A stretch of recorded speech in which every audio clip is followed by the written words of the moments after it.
자, 첫 번째로 가장 간단한 무한 반복에 대해서 살펴보도록 하려고 합니다.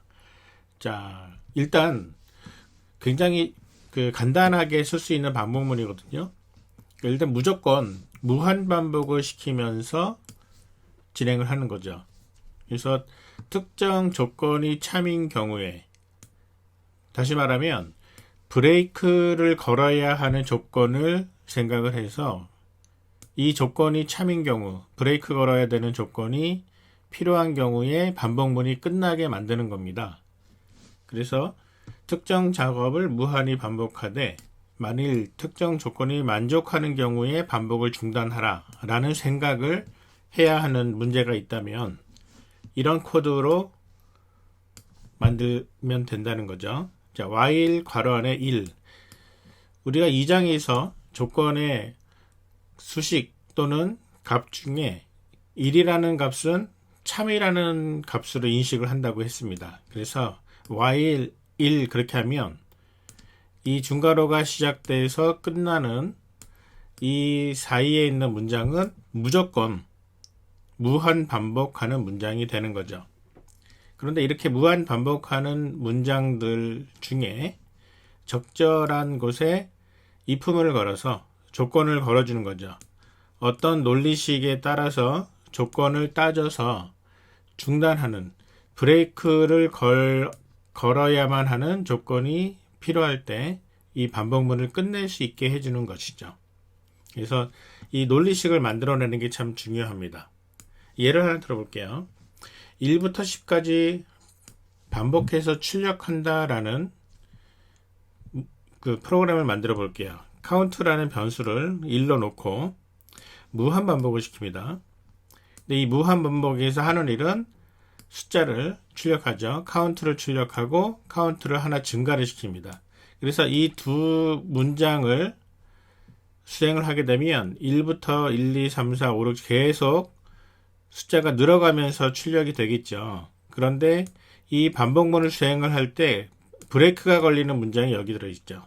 카운트가 10보다 커지면, 즉 10을 찍은 다음에 카운트를 하나 늘려서 11이 되는 그 시점에서 카운트가 10보다 크다라는 조건식이 참여되면서 이 문장은 끝납니다. 즉 무한 반복이 끝난다는 얘기죠. 자, 그러면 예제를 하나 살펴보도록 해보죠.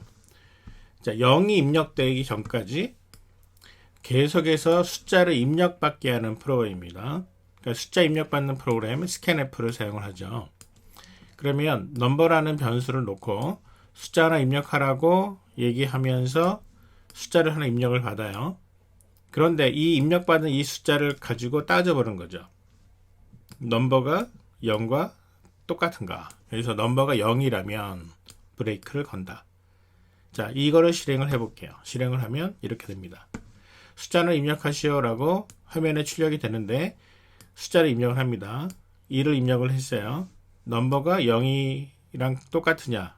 그렇지 않죠. 그러니까 브레이크를 걸리지 않고 그냥 통과해서 다시 반복문으로 올라갑니다. 그래서 1, 5, 마이너스 10, 그 다음에 이런 99,999 이런 숫자를 아무리 넣어도 0이 아닌 숫자에 대해서는 계속 통과하면서 계속 입력을 받다가 0을 입력하는 순간 0을 딱 입력을 하고 엔터를 딱 치니까 넘버에 0이 들어가면서 넘버가 0과 똑같다는 조건이 만족되고 브레이크가 걸리는 거예요. 자, 이렇게 무한 반복을 시키는 방식이 반복문 사용하는 법에 있어서 가장 간단하면서도 굉장히 효과적으로 쓸 수 있는 그런 반복문입니다. 자, 두 번째, 조건 while문이라고 합니다. 조건 while문. 즉, while문은 while문인데 조건을 걸어주는 while문이에요. 즉, while 1이라고 했던 첫 번째 생각은 이 1이라는 것도 사실은 조건은 조건이지만 이 조건 자체가 참이기 때문에 무한 반복이었고요. while의 괄호 안에다가 반복문의 실행 또는 중단 여부를 따지는 조건을 걸어주는 거예요. 그러면 이 두 개의 차이점이 무엇인가? 무한 반복과 조건 while문의 차이점은 무엇이냐? 반복문에 실행하거나 중단하기 위한, 즉 브레이크를 걸 거냐 말 거냐라는 결정하는 조건을 따지는 시점이 반복문의 시작 시점인가, 아니면은 반복문 안에 있는 내용이 수행하는 중간에 결정하느냐, 두 개의 차이입니다. 즉 조금 전에 우리가 봤던 while 1 같은 경우에는 무한 반복을 하면서 반복문 중간에, 반복문 수행 도중에 브레이크에 대한 조건을 따졌어요. 그런데 이 while의 조건을 걸어주는 조건 while문 같은 경우에는 반복문 시작하는 시점에서 이 반복문을 과연 진행을 할 것인가 라는 부분을 결정한다는 거죠. 그래서 이런 생각을 코드로 바꿔줄 수 있습니다. 즉 특정 조건을 만족하는 동안, 이게 조건이에요. 반복문이 계속해서 반복하게 할 수 있는 조건이에요. 그럴 때 어떤 작업이 무한히 반복되어야 한다, 이런 생각이 필요한 문제라면 조건 while문을 사용하는 것이 필요합니다. 즉 반대로 조건이 만족되지 않는 순간 반복문은 들어가지 않습니다. 즉 종료되는 거죠. 그래서 기본적인 코드의 모양은 이렇게 생겼습니다. while 아까 1 들어갔던 부분 말고 이 안에 논리식이 들어가요. 조건을 따지는 논리식이 들어가는데, 이 조건의 논리식은 어떤 의미냐? 반복문을 계속 수행할지를 결정하는 논리식입니다. 즉 이 논리식이 참인 경우에는 계속 이 안에 있는 내용들을 반복을 해라 라는 거죠. 그러면 이 논리식이 거짓이라면, 깨졌다면, 그러면 이 while문은 종료돼서 바로 바깥으로 나가게 되는 거죠. 코드 예를 들어 볼게요. 1부터 10까지 반복하여 출력한다. 무한 반복으로 갈 때는 카운트 값을 증가를 시키면서 printf와 카운트 증가시키는 이 두 가지 구문을 끝내놓고 나서, 그리고 매번 여기에 if 조건을 걸었어요. 무한 반복으로 실행할 때는. 그래서 if 카운트가 10보다 커지면 브레이크 이랬는데, 그게 아니라 while의 조건을 걸어주는 겁니다. 카운트가 10보다 작거나 같은 경우라면, 즉 카운트가 10보다 작거나 같다가 참이라면 이 반복문은 계속 실행해라. 그래서 반복문을 실행을 하고 다시 올라옵니다. 그리고 조건을 따져요. 또 실행을 합니다.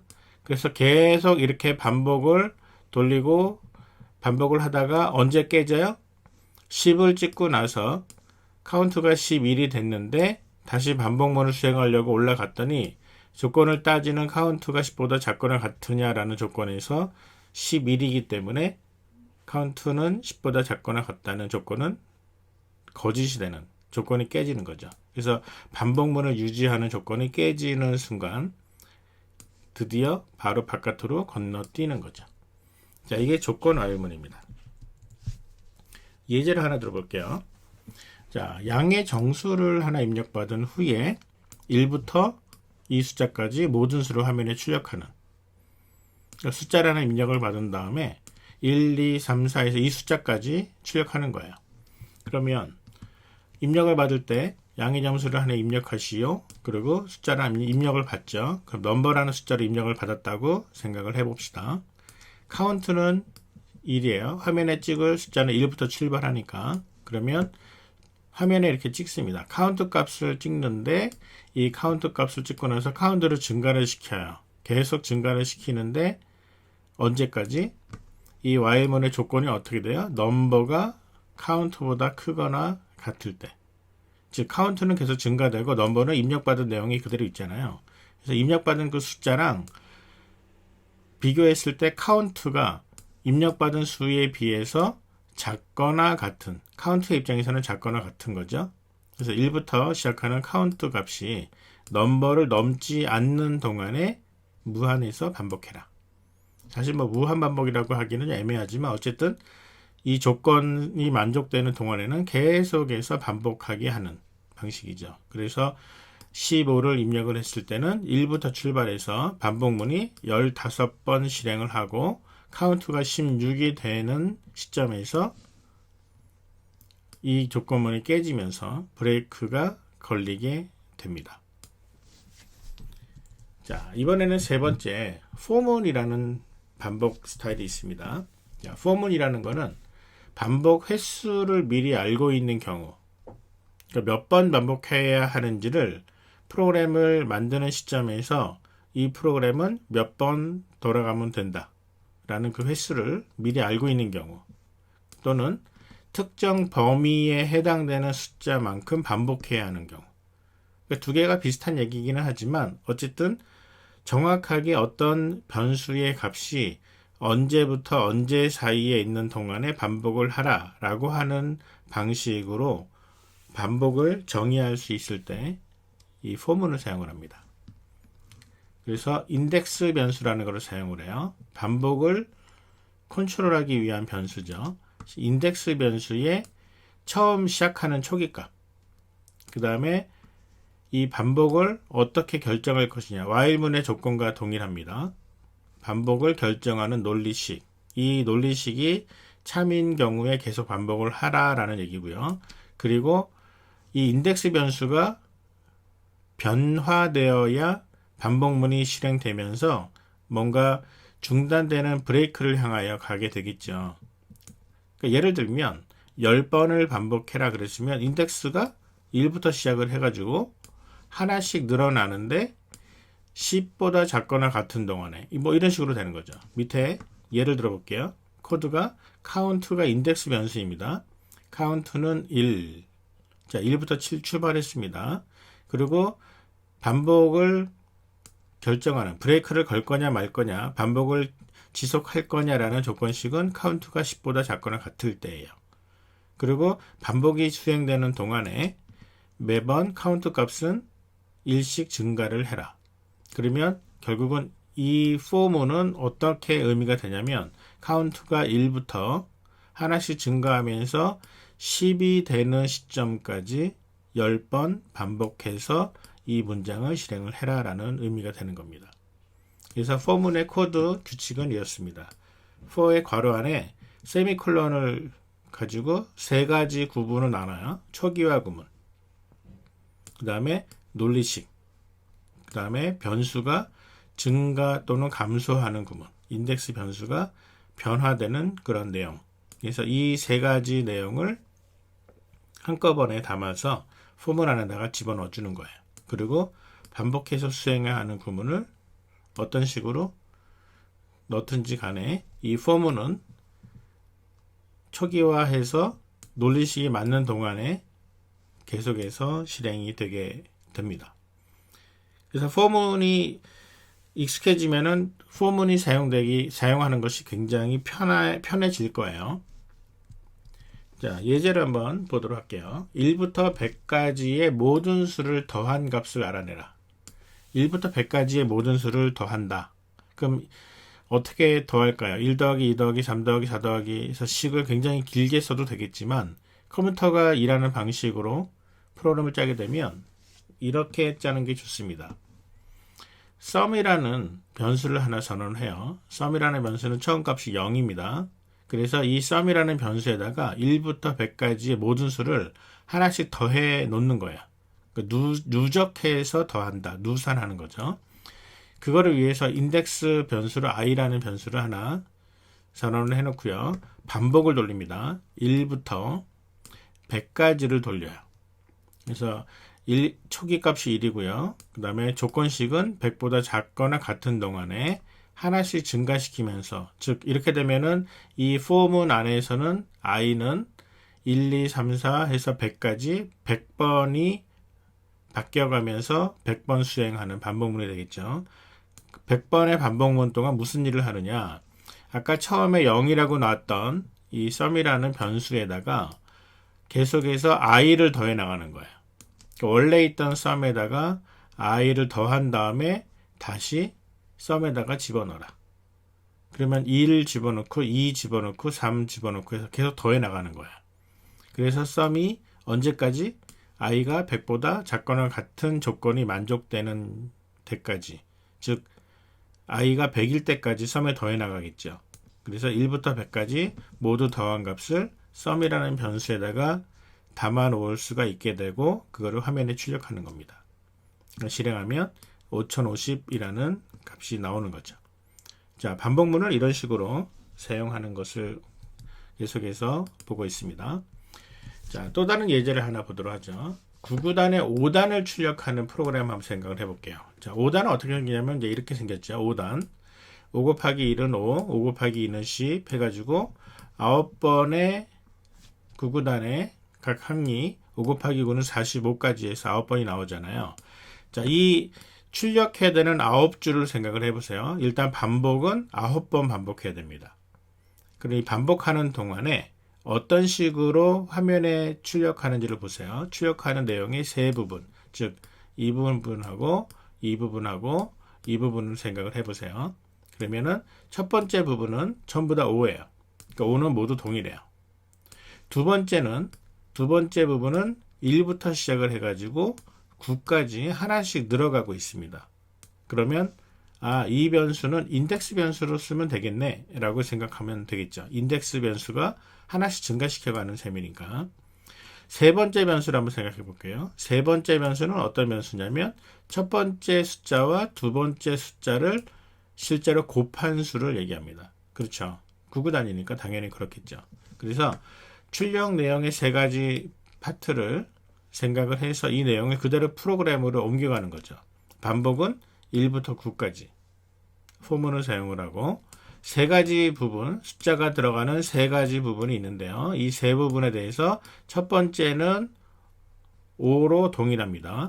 두 번째는 인덱스 변수 i로 사용을 했어요. 1부터 9까지. 세 번째 변수는 첫 번째 값과 두 번째 값을 곱한 식이 계산된 결과, 이렇게 해서 5단을 출력하는 내용이 만들어질 수가 있습니다. 이런 프로그램을 활용을 하면 9구단 전체를 출력하는 것도 만들어 볼 수 있겠죠. 자, 그러면 연수 문제를 하나 풀어보도록 할게요. 연수 문제. 숫자 10개를 입력을 받은 후에, 자, 숫자 10개를 입력을 받아요. 자, 10개를 입력받은 후에 이 10개의 숫자 중에 양수는 몇 개고 음수는 몇 개인지를 세라. 그러니까 정수형 숫자의 경우에는 양수, 음수, 영 셋 중에 하나잖아요. 종류를 따지면. 그러면 이런 문제를 풀어가는데 예를 들면 이제 이렇게 되는 거죠. 10개의 숫자를 입력을 받고 나서 10번 받은 다음에 카운트를 한 양의 개수는 5개, 음의 정수 4개. 그러니까 양의 정수 5개와 음의 정수 4개라는 거를 숫자를 세야 된다는 거예요. 그러면 어떻게 하느냐? 일단 생각을 정리를 좀 해보죠. 양의 정수 개수와 음의 정수 개수를 세기 위해서 하나, 둘, 셋, 넷 숫자를 세려면 일단은 시작하는 값이 있어야 되겠죠. 초기 값을 모두 0으로 정한다. 그리고 이 값을 이제 더해 나가는 건데 10번을 반복하는 겁니다. 10번을 입력을 받으면서 3, 4 작업을 수행한다. 즉 3번하고 4번 이 두 줄은요. 이 두 줄은 반복문 안에서 실행하는 문장이 되는 거죠. 10번을 어떻게 반복시킬 것이냐. 10번이니까 포문으로 그냥 받아도 돼요. 1부터 10까지 또는 0부터 9까지 상관없습니다. 10번을 반복하면서 만일 입력된 숫자가 양의 정수라면 if문 쓰라는 얘기죠. 그러면 양의 정수의 개수를 의미하는 변수값을 하나 증가시키는 거고요. 그렇지 않고 else 다시 if를 걸죠. if 입력된 숫자가 음의 정수라면 그러면 음의 정수 개수를 하나 증가시킨다. 이 두 줄이죠. 0은 무시하는 거죠. 0은 넘어갑니다. 그렇게 해서 10번이 다 끝났어요. 그래서 여기까지 해서 10번의 반복이 끝나고 나면 양의 정수 개수, 음의 정수 개수 현재까지 계산된 값을 화면에 출력하면 되는 거죠. 자, 생각의 정리가 끝났습니다. 이렇게 생각이 정리가 되면 프로그램 어떻게 진행되는지 보세요. 인덱스 변수 하나 만들어 놓고요. 숫자를 입력받기 위해서 변수 하나가 필요할 겁니다. 그 다음에 숫자를 세는 카운트 플러스와 카운트 마이너스라는 두 개의 변수를 생각을 하는데 초기 값을 잡아줬어요. 0이라고. 그래서 포문을 돌립니다. 1부터 10까지. 포문, 즉 10번 반복하는 문장을 집어넣는데 10번 반복하는 동안에 무슨 일을 하느냐. 숫자를 입력을 받아요. 넘버를 입력을 받고 그 다음에 이걸 따지죠. 넘버가 0보다 큰 값이면 그러면 카운트 플러스를 하나 증가시키고 아니라 else if 넘버가 이번에 음수면 그러면은 카운트 마이너스를 플러스 시킵니다. 이렇게 해서 개수를 세어 나가는 과정을 10번 진행을 하고 나면 카운트 플러스와 카운트 마이너스의 값이 정해지겠죠. 그때 끝나고 나서 화면상에 카운트 플러스와 카운트 마이너스의 값을 출력해 주면 됩니다. 자, 이렇게 출력이 되는 것을 확인할 수 있을 겁니다. 자, 이렇게 해서 우리가 반복 논리를 프로그램에 집어넣는 방법을 생각을 해봤습니다.